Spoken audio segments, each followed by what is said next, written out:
The 1980s mist clung to the oak trees, thick and cold as wet wool. Ali pulled the rusted truck to the edge of the clearing, his knuckles white against the wheel. He turned the key. The engine shuddered, coughed out a final cloud of acrid smoke, and died.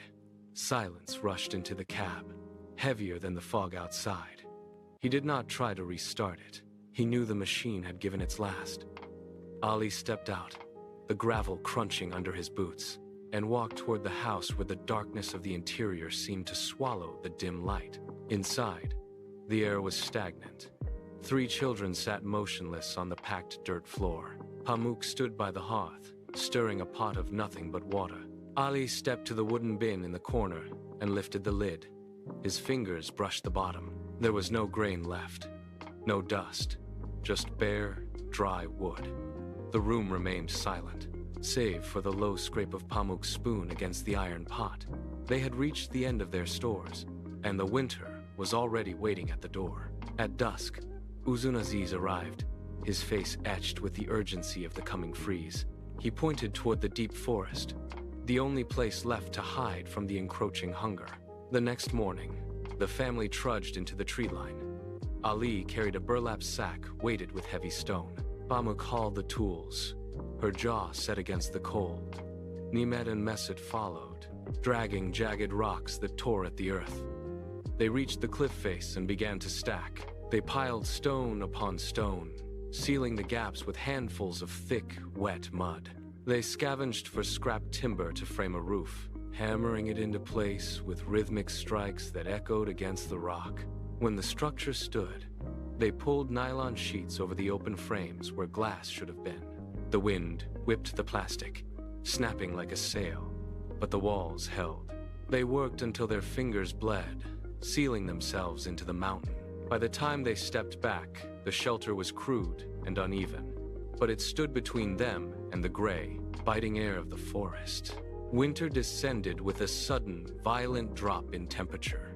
The forest turned gray, then white, as frost locked the trees in a brittle grip. The mountain air grew sharp enough to bite the lungs.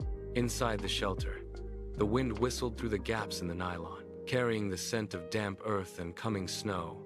Pamuk kept the fire low, boiling wild herbs in a black iron pot to stave off the gnawing ache in their stomachs. The children sat in the corner, huddled together. Nimet and Mesut pulled hard, fibrous roots from their pockets, chewing until their jaws ached. The plants were bitter, tasting of soil and decay, but they were all that remained. Mustafa watched the steam rise from the pot, his movements sluggish and slow. Every breath he took was a visible plume of fog. The cold seeped through the stone walls, numbing their limbs and making every action a monumental effort. Outside, the trees groaned under the weight of ice. The silence of the forest was absolute, an oppressive stillness that mirrored the growing emptiness in their bellies. They waited for the thaw that showed no sign of arriving. A sharp, rhythmic thud echoed against the nylon sheet. It was not the wind. Pamuk stood, her joints stiff from the cold, and peeled back the corner of the shelter. Aisha stood outside, her skin pale and drawn, her frame shivering violently in the mountain air. She did not speak. She reached into the folds of her hand and withdrew a small, knotted cloth bag. Her fingers shook as she extended it. She placed the weight of the bag onto the table, the sound of the flour shifting inside a deafening noise in the quiet room. She bowed her head, refusing to look at the empty bin. Pamuk reached out, her hands calloused and stained, and untied the knot. A fine, white dust coated her thumb. It was a handful of flour. Only that. She looked at the children, then back at the bag, her expression shifting from exhaustion to a sudden, piercing clarity. She moved to the water basin, splashed a small measure into a wooden bowl, and poured the flour in. She began to knead. Her movements were slow, deliberate, and reverent. She pressed the heels of her palms into the mass, folding the edges over and over, working the water and dust into a single cohesive form. The smell of raw dough filled the small space, cutting through the scent of wood smoke and damp earth. For a moment, the biting cold outside seemed to recede. Pamuk carried the tray of shaped dough to the outdoor tandoor oven. The heat hit her face, a brief respite from the biting mountain air. She slid the rounds into the glowing belly of the oven, and thin ribbons of smoke curled upward, vanishing into the freezing gray expanse. She stood for a moment, watching the smoke drift, when the forest silence deepened. It was not the absence of sound, but a sudden, heavy pressure. The mist began to swirl, thick and opaque, obscuring the tree line. Then, a figure detached itself from the fog. An elderly man, his form hunched and slow, moved toward the perimeter of the firelight. Every step he took crunched softly on the frozen needles. He did not rush. He did not look at the house. He stopped precisely at the threshold of the light, his presence casting a long, strange shadow against the stones. He stood there for several heartbeats, letting the chill of the forest settle behind him. When he finally spoke, his voice was a soft, gravelly whisper that cut through the crackle of the fire. He asked for water. His eyes, reflective and ancient, remained fixed on the children inside the doorway. The family froze, caught in the sudden, expectant stillness of the mountain. Little Mustafa scrambled to the water barrel, his small hands grasping the tin cup. He crossed the dirt floor and extended the vessel toward the visitor. The man took it, his fingers thick and marked by years of labor. He drank in long, slow gulps, then reached out to pull the boy closer, resting a heavy hand upon the child's shoulder. The firelight flickered against the man's eyes, revealing a depth that silenced the room. Pamuk approached with a piece of warm bread, offering it with a slight nod. The traveler accepted it, ate with quiet rhythm, then rose to his feet. He turned toward the wooden bowl where the remnants of the dough sat. He stood motionless for a long beat, his palms slowly rising toward the gray sky. His voice, barely a murmur, carried a weight that made the very air seem to thicken. May Allah bring endless abundance to this dough so these children never go hungry. He lowered his arms, turned his back to the family, and began to walk. He moved toward the dark wall of trees without looking back.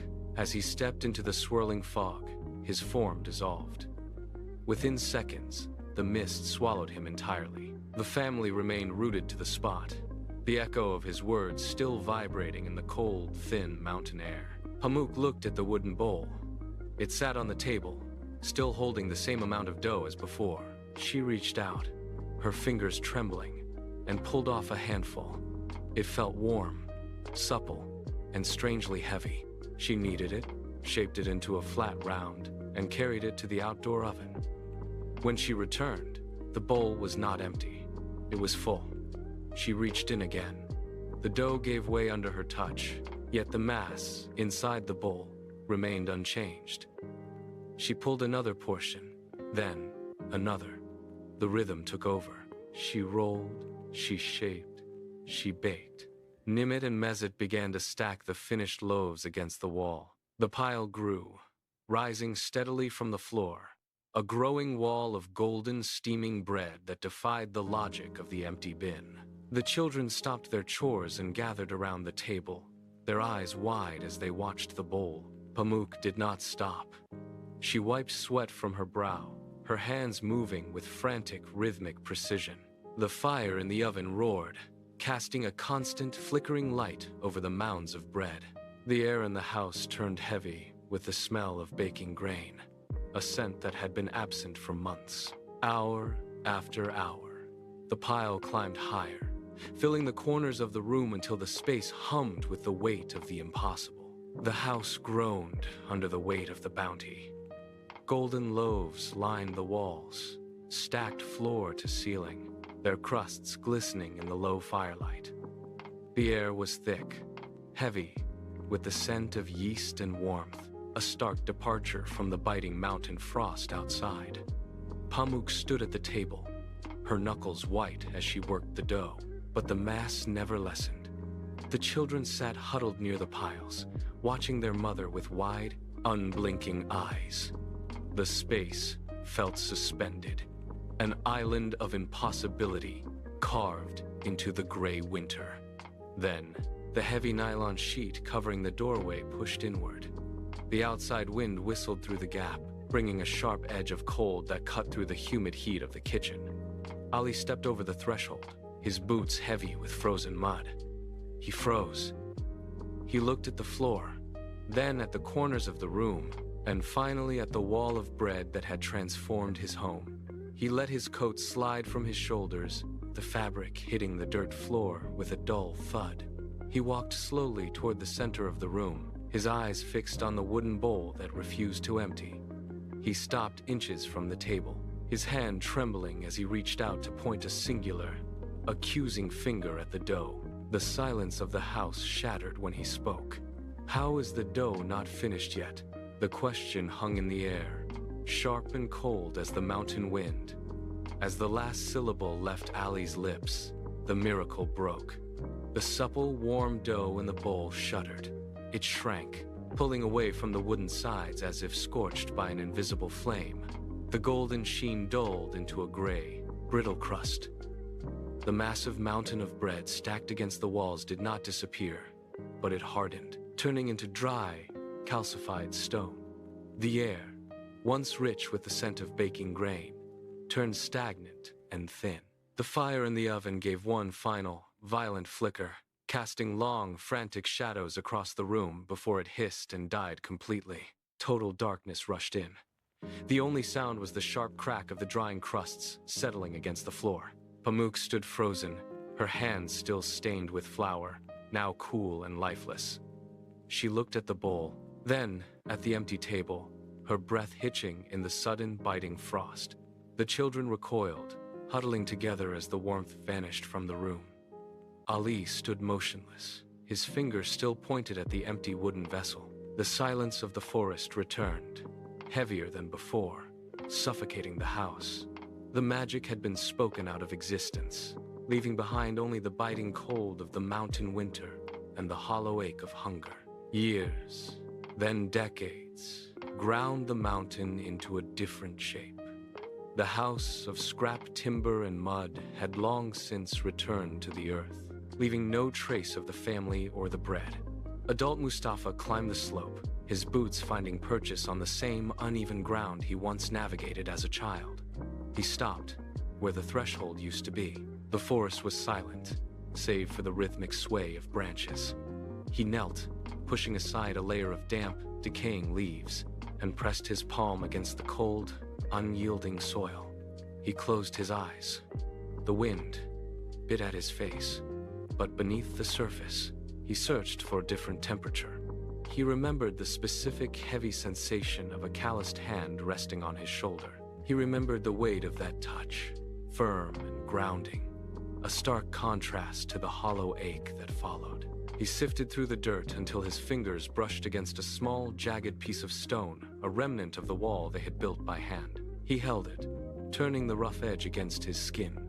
The hunger had faded into history, but the physical memory of that afternoon, the warmth of the fire, the scent of the bread, and the pressure of the traveler's grip remained as real as the ground beneath him. He stood up, placed the stone back into the earth, and turned toward the valley. The forest swallowed his footsteps, leaving only the quiet pulse of the mountain behind.